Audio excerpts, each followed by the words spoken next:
أشهد أن لا إله إلا الله وحده لا شريك له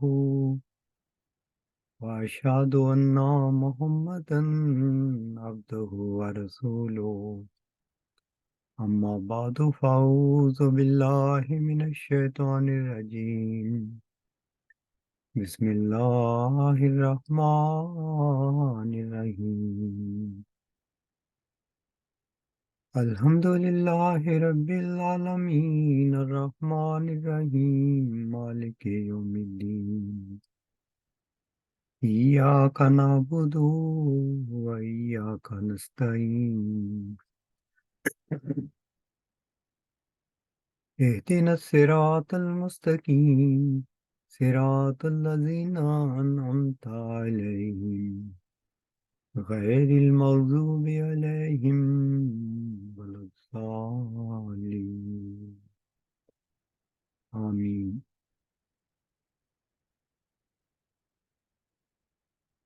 رسول کریم صلی اللہ علیہ وآلہ وسلم نے اپنے آخری خطاب میں فرمایا تھا کہ میں اپنے پیچھے ایک چیز چھوڑے جا رہا ہوں، جب تک اس کو تھامے رکھو گے کبھی گمراہ نہ ہوگے، اور وہ قرآن ہے۔ قرآن میں ایک حکم درج ہے کہ جب بھی اسے پڑھو تو اعوذ باللہ من الشیطان الرجیم پڑھا کرو۔ اس میں بتایا گیا ہے کہ ایک شیطان جس کا رجم ہونا ہے، اس سے ہٹتے ہوئے اللہ تعالیٰ کی پناہ میں آ جاؤ، اللہ تعالیٰ کی حفاظت میں آ جاؤ۔ اس دعا کا مقصد کیا ہے؟ ہم یہ دیکھتے ہیں کہ جتنی بھی مخلوقات ہیں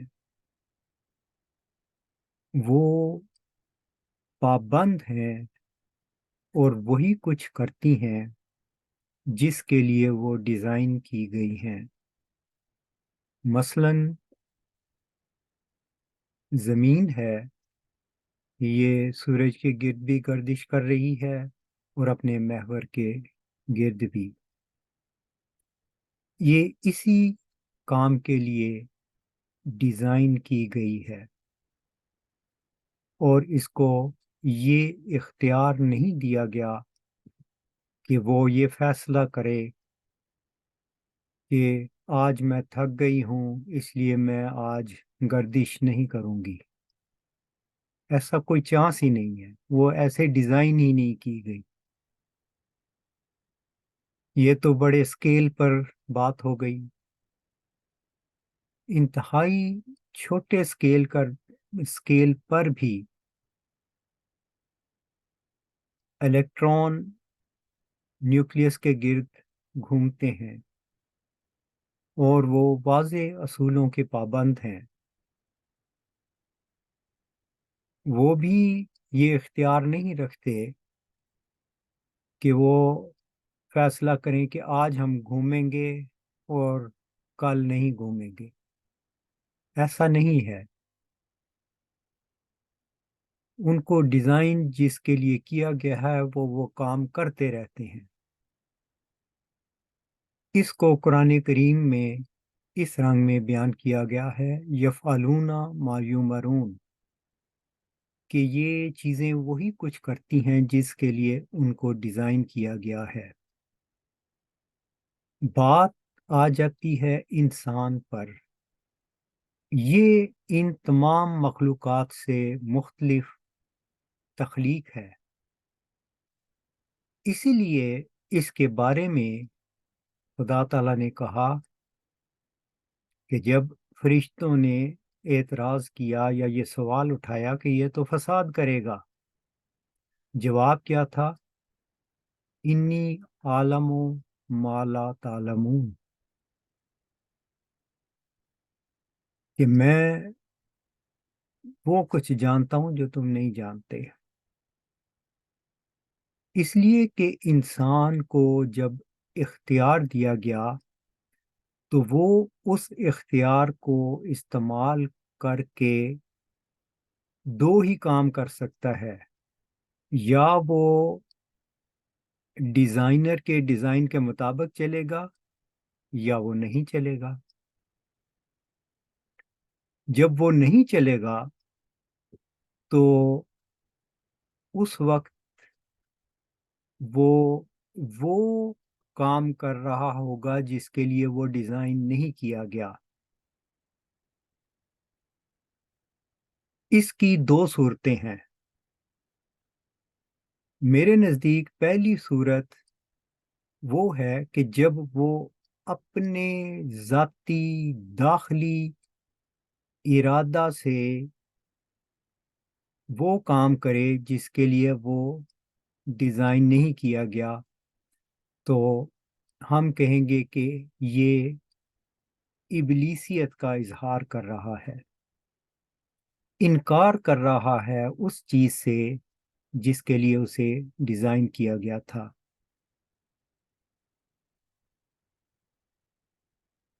اور دوسری صورت اس کی بد عملی کی یہ ہوگی کہ وہ ماحول سے متاثر ہو کر غلط کام کرے، وہ کام کرے جس کے لیے اسے ڈیزائن نہیں کیا گیا۔ تو ہم کہیں گے کہ وہ شیطانی قوتوں سے متاثر ہو کر غلط راہ پہ چل پڑا۔ تو دونوں طریق سے وہ غلط راستے پر چل سکتا ہے اور چلتا ہے۔ اور انسان کو ہدایت دینے کے لیے جب وہ غلط راستے پہ چلتا ہے تو خالق نے ہی الہام کا سلسلہ رکھا ہے کہ وہ الہام کے ذریعے سے صحیح راستے کی رہنمائی کرتا ہے۔ تب بھی وہ یہی پیغام دیتا ہے کہ یہ سچائی ہے، چاہو تو قبول کرو، چاہو تو نہ کرو، لیکن یہ یاد رکھو کہ غلط کام جو تم میرے ڈیزائن کے خلاف کرو گے اس کے تم جواب دہ ہوگے۔ اب ہم اس چیز کو ذہن میں رکھتے ہوئے یہ دیکھتے ہیں کہ ابتدا سے کیا ہوا، یعنی جب انسان کی تخلیق ہوئی تو اس وقت خدا تعالیٰ نے کیا اس کے بارے میں فرمایا۔ ہم یہ دیکھتے ہیں کہ اللہ تعالیٰ نے حضرت آدم کو کہا، قرآن کریم میں سورت بقرہ میں آتا ہے، وَقُلْنَا یا آدم اسکن انت وزوجک الجنہ وَكُلَا مِنْهَا حَيْثُ شِئْتُمَا وَكُلَا مِنْهَا رَغَدًا حَيْثُ شِئْتُمَا وَلَا تَقْرَبَا هَٰذِهِ الشَّجَرَةَ فَتَكُونَا مِنَ الظَّالِمِينَ فَأَزَلَّهُمَا الشَّيْطَانُ عَنْهَا فَأَخْرَجَهُمَا مِمَّا كَانَا فِيهِ۔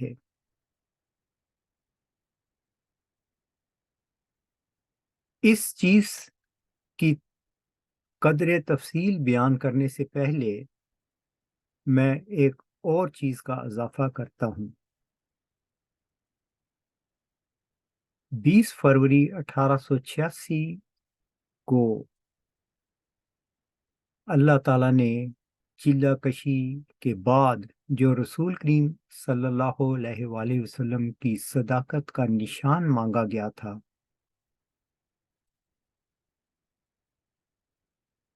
اس کے بارے میں جو الہامی خبر دی تھی، وہ بھی ذہن میں رکھیں تو رسول کریم صلی اللہ علیہ وسلم نے ہمیں یہ غیب کی خبر دی ہے کہ ہم نے یعنی اللہ نے حضرت آدم علیہ السلام اور ان کی زوجہ سے کہا کہ تم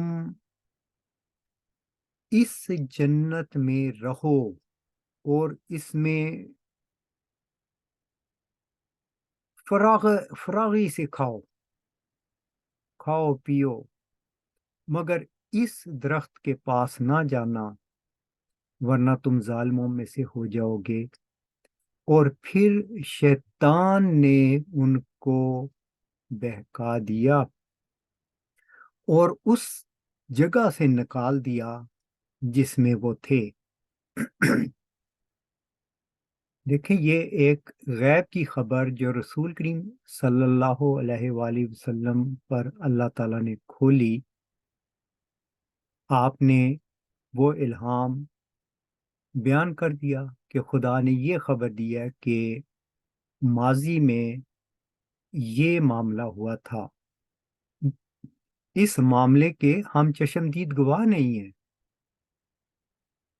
لیکن ہم کیونکہ رسول کریم صلی اللہ علیہ وسلم اور آپ پر نازل ہونے والے الہامات پر ایمان لاتے ہیں، تو ہم اس ایمان کی بدولت یہ سمجھتے ہیں کہ ماضی میں یہ واقعہ ہوا ہے۔ اب جو میں نے یہ بات کی تھی کہ 20 فروری 1886 کو رسول کریم صلی اللہ علیہ وسلم کا صداقت کا نشان مانگا گیا تھا، تو اس فریم آف ریفرنس سے بھی اس کو کچھ دیر بعد دیکھیں گے کہ کیا ہوا آج کے زمانے میں۔ مگر یہاں یہ بات بتانا انتہائی ضروری ہے کہ یہاں پر آپ دیکھیں کہ یہ کہا جا رہا ہے کہ آدم اور ان کی زوج جنت میں تھے اور اس میں سے شیطان نے ان کو نکال دیا۔ قرآن کریم کی ایک دوسری صورت میں، سورۃ طٰہٰ میں، اس جنت کی ایک تصویر کشی اس رنگ میں کی گئی ہے، وہ بھی آپ کے سامنے پیش کرتا ہوں۔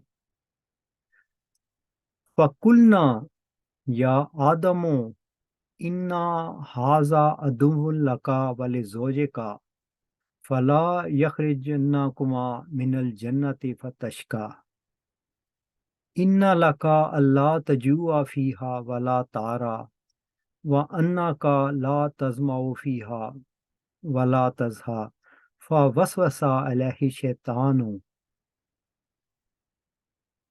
یہاں تک میں پڑھتا ہوں، ورنہ یہ مضمون آگے چلتا رہتا ہے۔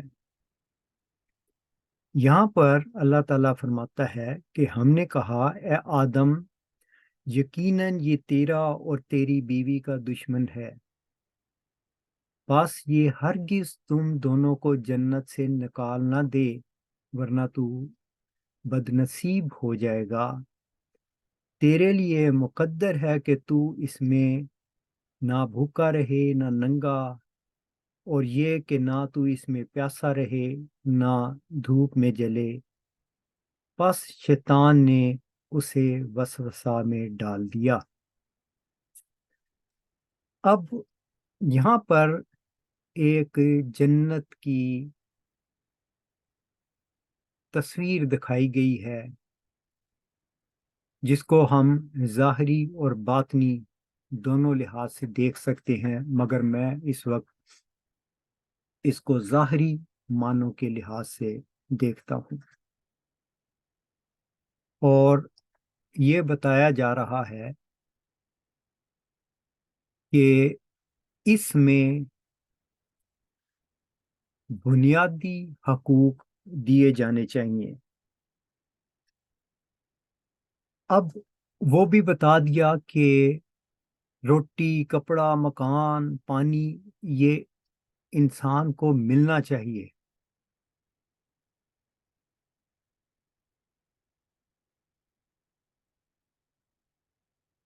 رسول کریم صلی اللہ علیہ وسلم نے اس چیز کو اپنی زندگی میں کر کے دکھایا۔ وہ حقوق دیے انسانوں کو، ان کی ضروریات پوری کی، اور یہی خدا والوں کا کام ہے۔ مرزا صاحب رسول کریم صلی اللہ علیہ وسلم کی طرح حاکم نہیں تھے۔ وہ ایک فقیرانہ رنگ میں دنیا میں آئے تھے، ان کو کوئی سیاسی اقتدار نہیں حاصل تھا۔ انہوں نے جب وصیت کا نظام جاری کیا تو وہاں پر بھی ایک جنت کی بشارت دی گئی، اس جنت کی جو مرنے کے بعد ملتی ہے، لیکن اس کے ساتھ ساتھ ظاہری طور پر بھی انہوں نے بعض بیانات دیے جو اس سے گہرا تعلق رکھتے ہیں، اور وہ یہ تھے کہ اس میں، یعنی ان اموال میں جو ملیں گے یتیموں، بیواؤں اور وہ جو معقول ذریعہ معاش نہیں رکھتے کا حق ہوگا، یہ حق قائم کیا گیا تھا۔ اب دیکھیں کہ یہاں پر انسان جو حاکم ہوتا ہے وہ کس طرح انسان کو اپنے مفادات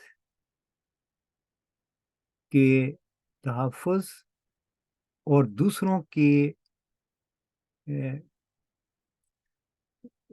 کو بالکل اس سے ان مفادات سے محروم کرنے کے لیے مختلف حربے اختیار کیے جاتے ہیں۔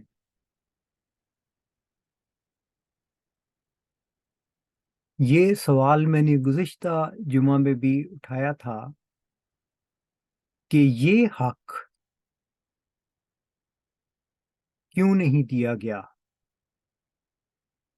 انسان جو جماعت کے لوگ تھے ان کے لیے تو خدا سے علم پا کر مرزا صاحب علیہ السلام نے یہ کہہ دیا تھا کہ ان میں یتیموں، بے روزگاروں اور بیواؤں کا حق ہے۔ وہ حق ہمیں کیوں نہیں نظر آتا؟ کیا یہ حق صرف حکمران طبقہ کو ملنا تھا؟ مرزا صاحب نے ایسا تو کوئی فیصلہ نہیں کیا تھا۔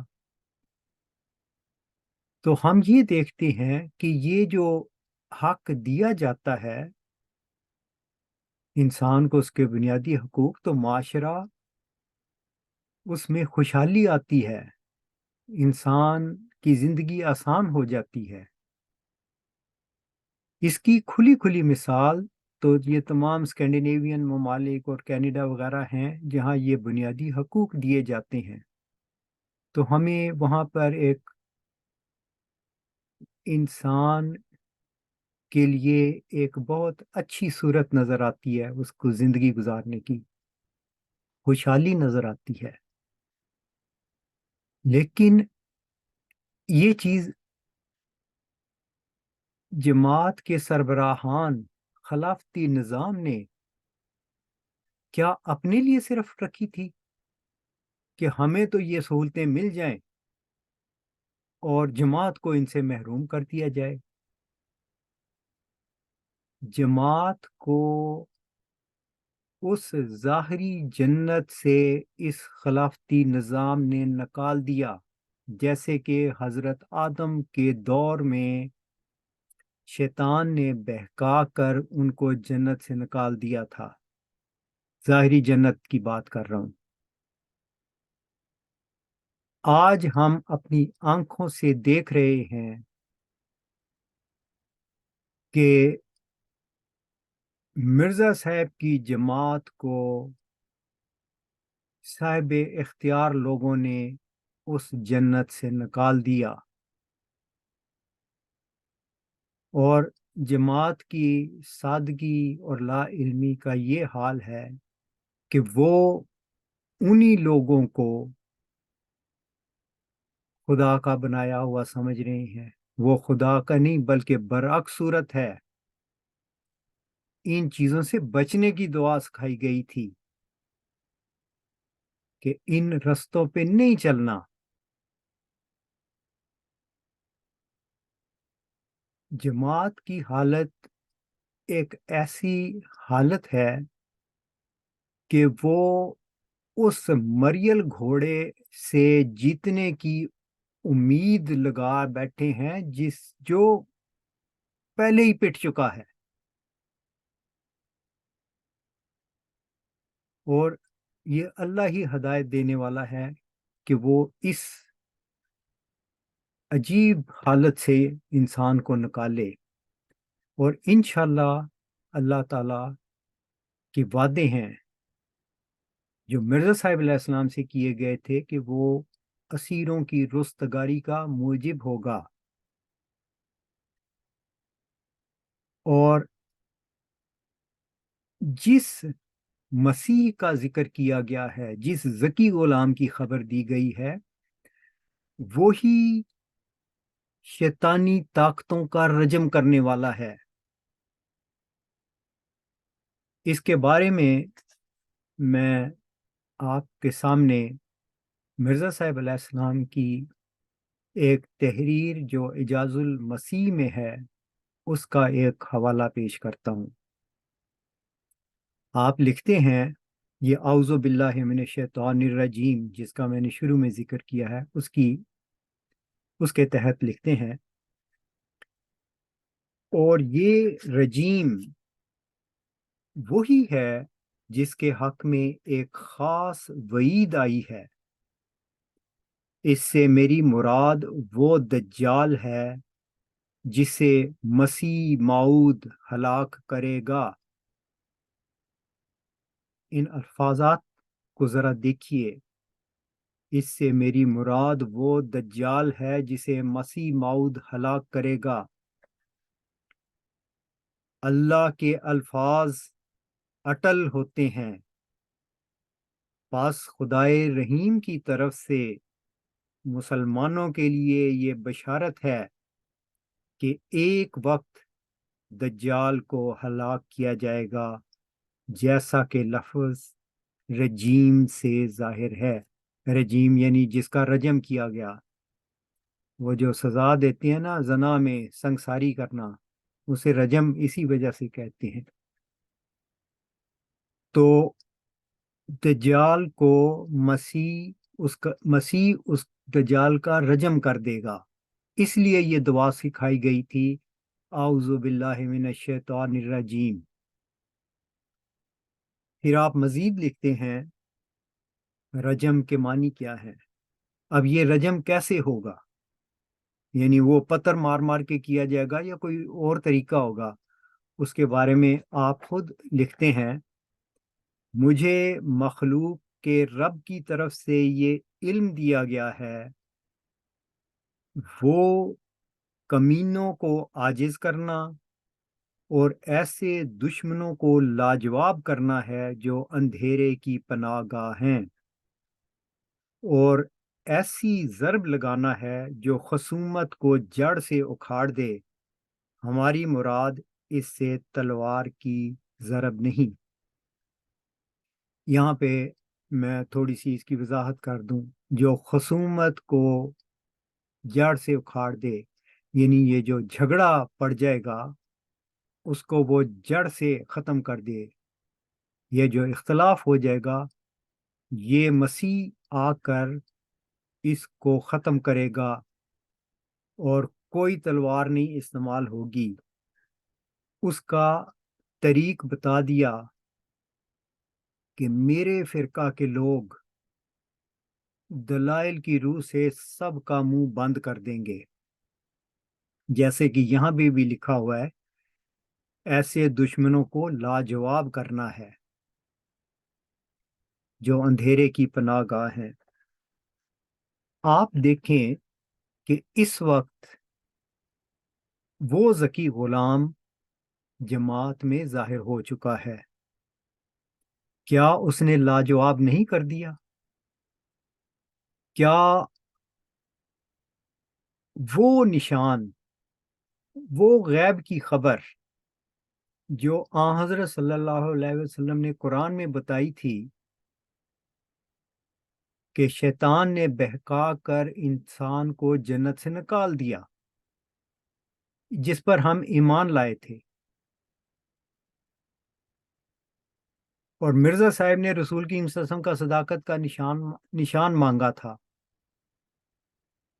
آج ہم دیکھ رہے ہیں کہ تمام یہ تاریکی کے حربے جو جماعت کے اندر پھیلائے گئے اور جماعت کو جنت سے نکال دیا گیا، اس ذکی غلام نے آ کر ان کو لاجواب کیا یا نہیں کیا؟ کوئی بھی نہیں جو بالمقابل آ سکے۔ تو جو صداقت کا نشان مانگا گیا تھا وہ اہل نظر، اہل فکر کے لیے پوری شان سے پورا ہو رہا ہے، اور ہمیشہ سے ایسے ہی ہوتا آ رہا ہے۔ دیکھیں، حضرت عیسیٰ علیہ السلام کو سولی دے دی گئی، اور یہودیوں نے یہ سمجھا کہ ہم نے اس شخص کو ثابت کر دیا کہ یہ خدا سے دور شخص ہے، لعنتی انسان ہے، نعوذ باللہ۔ لیکن وقت نے کیا ثابت کیا؟ وہ سچا تھا۔ خدا نے اس کی عظمت کو، اس کے رتبے کو ساری دنیا میں پھیلایا، عزت دی اس کو، اس کا رفع کیا۔ مگر وہ یہودی آج بھی ہیں۔ پھر انہی یہود و نصارہ نے رسول کی صلی اللہ علیہ وسلم کا انکار کیا، مگر رسول کی صلی اللہ علیہ وسلم کو اللہ نے عزت دی، ان کا نام دنیا میں بڑھتا جا رہا ہے، پھیل رہا ہے، ان کے کلام کی عظمت اپنی صداقت منوا رہی ہے۔ لیکن وہ یہود و نصارہ آج بھی موجود ہیں، لیکن ہدایت پانے والے ہدایت پا جاتے ہیں۔ اسی طرح مرزا صاحب علیہ السلام آئے،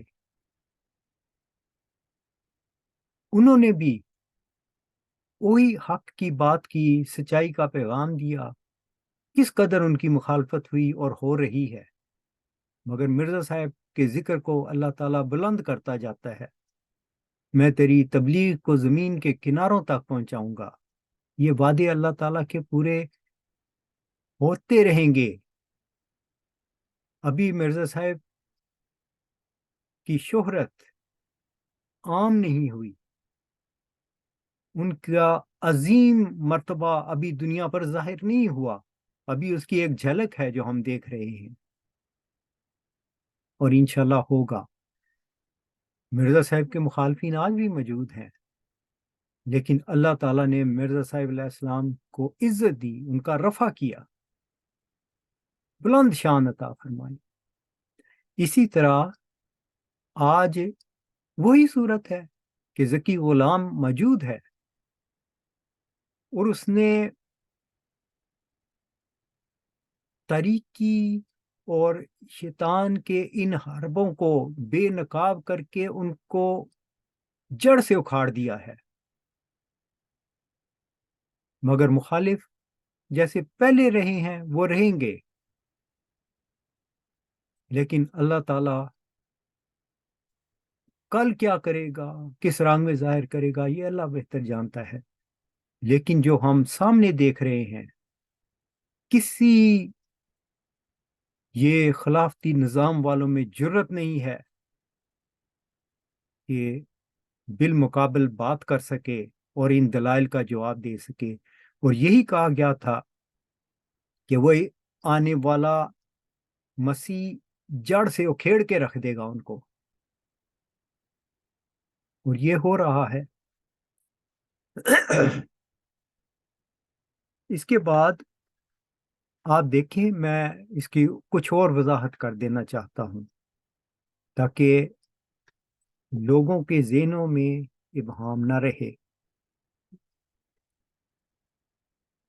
جس طرح رسول کریم صلی اللہ علیہ وسلم نے فرمایا تھا کہ میری قوم یہود و نصارہ کی اس طرح پیروی کرے گی جیسے پاؤں کی ایک جوتی دوسری جوتی کے برابر ہوتی ہے۔ اس میں ہم دیکھتے ہیں کہ بنی اسرائیل نے حضرت موسیٰ کے بعد ایک بچڑے کو معبود بنا لیا۔ حضرت موسیٰ علیہ السلام نے تو کہیں نہیں کہا تھا کہ بچڑے کی پوجا کرو۔ ایک سامری تھا جس نے ان کو بہکا دیا، جیسے حضرت آدم کو شیطان نے ورغلا دیا، بہکا دیا اور ان کو اس جگہ سے نکال دیا جہاں وہ تھے۔ اسی طرح حضرت موسیٰ علیہ السلام کا دیکھ لیں کہ بنی اسرائیلی کو جس سچے خدا کی طرف حضرت موسیٰ علیہ السلام لانا چاہتے تھے، سامری نے ان کو فریب دے کر اس مقام سے ہٹا دیا۔ یہی چیز ہم حضرت عیسیٰ علیہ السلام میں دیکھتے ہیں۔ حضرت عیسیٰ علیہ السلام نے کہیں نہیں یہ کہا تھا کہ خدا کے تین اقنوم ہیں، باپ بیٹا اور روح القدس، مگر بعد میں تثلیث آ گئی اور اس کو ایک الوہیت کا درجہ دے دیا جیسے بچڑے کو دے چکے تھے۔ اسی طرح آپ دیکھیں اس زمانہ میں ایک خلافتی وجود کو گھڑا گیا۔ مرزا صاحب نے کہیں نہیں کہا خلافت کا، ایک خلافتی وجود بنایا گیا، پھر اس کو الوہیت کا لباس پہنانے کی کوشش کی گئی۔ یہ یعنی دیکھیں اس کو کہتے ہیں کہ یہ خلافت علی منہاج نبوت ہے، یعنی اب اس کو مقام اس کا ذرا اہمیت دینی ہے نا، جیسے بچڑے کے اوپر سونے چاندی کی لگا دیں تاکہ وہ چمکتا خوبصورت نظر آئے، تو یہاں اس کو بھی خوبصورت کرنے کے لیے اس خلافتی وجود کو یہ خلافت علی منہاج نبوت ہے، یہ الوہیت کی چادر اس پر پہنائی جا رہی ہے فرضی۔ اچھا جی، اور کہا گیا خلیفہ خدا بناتا ہے، یہ الوہیت کا رنگ دینے کی کوشش ہے، یہ خلافت قیامت تک رہے گی، اس میں ابدیت آ گئی ہے۔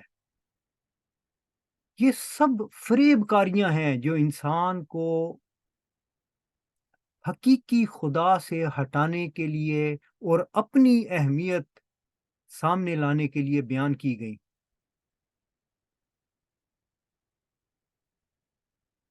اب اس کو ذرا دیکھیں کہ میں کس لیے کہتا ہوں کہ یہ جماعت کو بہکا دیا گیا۔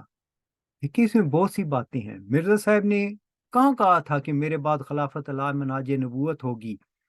بڑے واضح الفاظ میں انہوں نے کہا تھا کہ انجمن خدا کے مقرر کردہ خلیفہ کی جانشین ہے۔ یہ محکم تحریر ہے۔ باقی جتنی بھی اس سے پہلے باتیں کی گئیں وہ متشابہات میں سے ہیں، لیکن ہمیں اس ٹرک کی بتی کے پیچھے لگا دیا گیا کہ خلافت ہے، انجمن تو کوئی چیز ہی نہیں ہے۔ یہ بالکل غلط تھا۔ یہ اپنی اہمیت کو اجاگر کرنے کے لیے سچے راستے سے جماعت کو ہٹایا گیا، فریب دیا گیا جماعت کو. دوسرے لفظوں میں مرزا صاحب علیہ السلام نے فرمایا تھا کہ پس جس شخص کی نسبت 40 مومن متفق ہو جائیں کہ وہ بیعت لینے کا مجاز ہے، میرے نام پر لوگوں سے بیعت لے. کیا مرزا صاحب کے نام پر بیعت لی جاتی ہے؟ بیعت یوں ہونی چاہیے تھی کہ میں مرزا غلام احمد قادیانی علیہ السلام کے نام پر بیعت کرتا ہوں، مگر مرزا صاحب کو تو یوں بیچ میں سے نکال دیا گیا گویا ان کا وجود ہی کوئی نہیں تھا. میں طاہر کے ہاتھ پر بیعت کرتا ہوں، میں ناصر کے ہاتھ پر بیعت کرتا ہوں، میں مسرور کے ہاتھ پر بیعت کرتا ہوں. مرزا صاحب کے ہاتھ پہ بیعت نہیں کرنی کسی نے ان کے نام پر. فریب کاری کے سوا کچھ نہیں اس میں رکھا ہوا. اور اس چیز کو مرزا صاحب نے کہا تھا کہ جب تک کوئی روح القدس کی تائید سے کھڑا نہ ہو جائے میرے بعد مل کر کام کرو. اس کو وہ مل کر کام کرنا کہہ رہے ہیں، جس کو وہ خلافت اللہ مناج نبوت کہہ رہے ہیں. یعنی مرزا صاحب کے فیصلوں سے روح گردانی واضح طور پر کی گئی، اور اس رنگ میں کی گئی کہ جماعت کو فریب دیا گیا کہ یہی اصل تعلیم ہے، جبکہ یہ اصل تعلیم ہرگز نہیں تھی. دیکھیں ایک اور چیز بھی بتا دیتا ہوں. مرزا صاحب علیہ السلام نے جب چندے کا کہا تھا تو انہوں نے کہا تھا کہ میں اپنی طرف سے کوئی شرح مقرر نہیں کرتا، ہر شخص خود فیصلہ کرے، مگر جو کچھ جماعت کو دے وہ باقاعدگی سے دے. بڑا واضح صاف اصول نظر آتا ہے. مگر اب کیا ہے، 1/16 حصہ تو لازمی چندہ کر دیا گیا، لازمی آپ نے یہ دینا ہے، شرح مقرر کر دی گئی. مرزا صاحب شرح نہیں مقرر کر رہے، اور آگے یہ حکمران طبقہ شرح مقرر کر رہا ہے. کہاں مرزا صاحب نے کہا تھا کہ شرح مقرر کرنا؟ یعنی آپ کی بات مانی جائے، مرزا صاحب کی نہ مانی جائے. آپ یہ جماعت کو کہہ رہے ہیں اور جماعت کو اس رنگ میں رنگا ہوا ہے آپ نے. یہ ساری چیزیں بتاتی ہیں یہ فریب کاریاں ہیں. یہ وہ رستے اپنائے گئے ہیں جو اللہ کے رستے نہیں تھے. لوگوں سے کہتے ہیں کہ اپنی اگر ایک مرغی بھی تمہارے پاس ہے تو اس کو خدا کی راہ میں قربان کر دو. تو اس کا آغاز اپنے گھوڑوں سے کیوں نہیں کرتے؟ دوسروں کے لیے کچھ اور تعلیم ہے اور اپنے لیے کچھ اور. وہی قرآن سامنے آ جاتا ہے، زُيِّنَ لِلنَّاسِ حُبُّ الشَّهَوَاتِ مِنَ النِّسَاءِ، کہ انسان کو عورتوں کی محبت، مال کی محبت، مویشی، گھوڑے، کھیتیاں خوبصورت کر کے دکھائی گئی ہیں. ذالک متاع الحیات الدنیا. اور یہ ساری چیزیں آپ نے کی.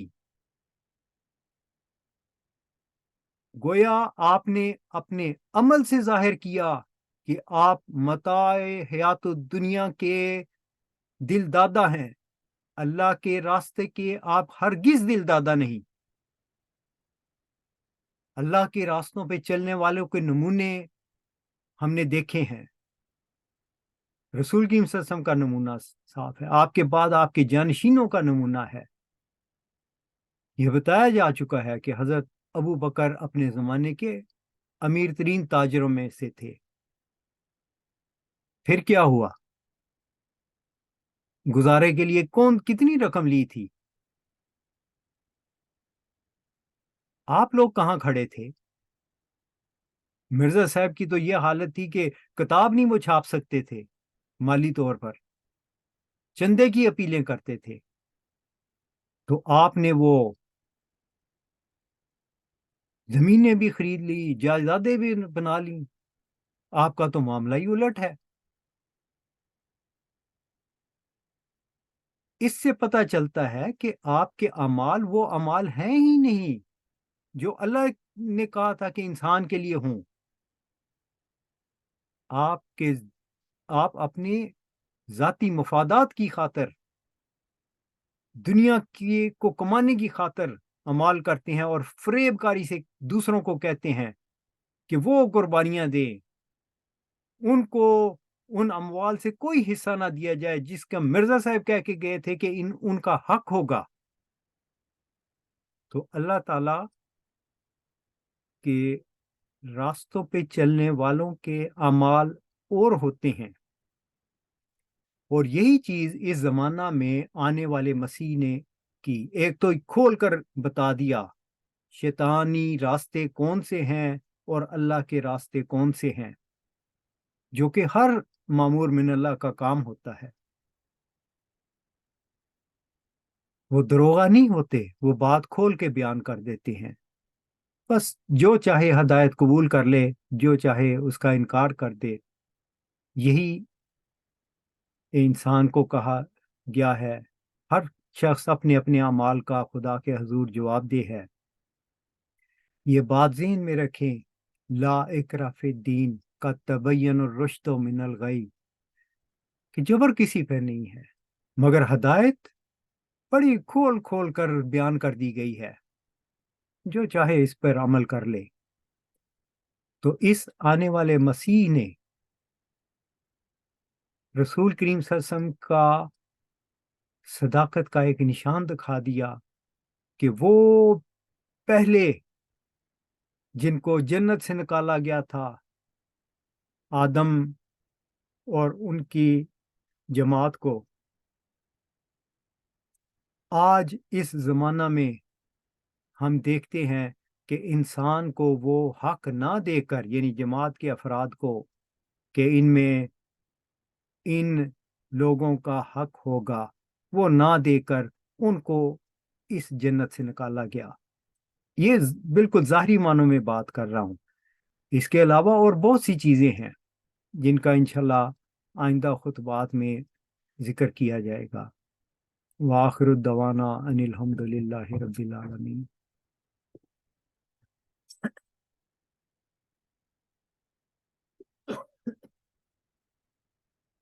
الحمد للہ نحمده ونستعینه ونستغفره ونؤمن به ونتوکل علیہ ونعوذ باللہ من شرور انفسنا ومن سیئات اعمالنا، من يهد الله فلا مضل له ومن يضلل فلا هادي له، ونشهد ان لا اله الا الله، ونشهد ان محمدا عبده ورسوله۔ عباد اللہ رحمکم اللہ، ان اللہ یامرکم بالعدل والاحسان وایتاء ذی القربى وینہی عن الفحشاء والمنکر والبغی یعظکم لعلکم تذکرون۔ اذکروا اللہ یذکرکم ودعوہ یستجب لکم ولذکر اللہ اکبر۔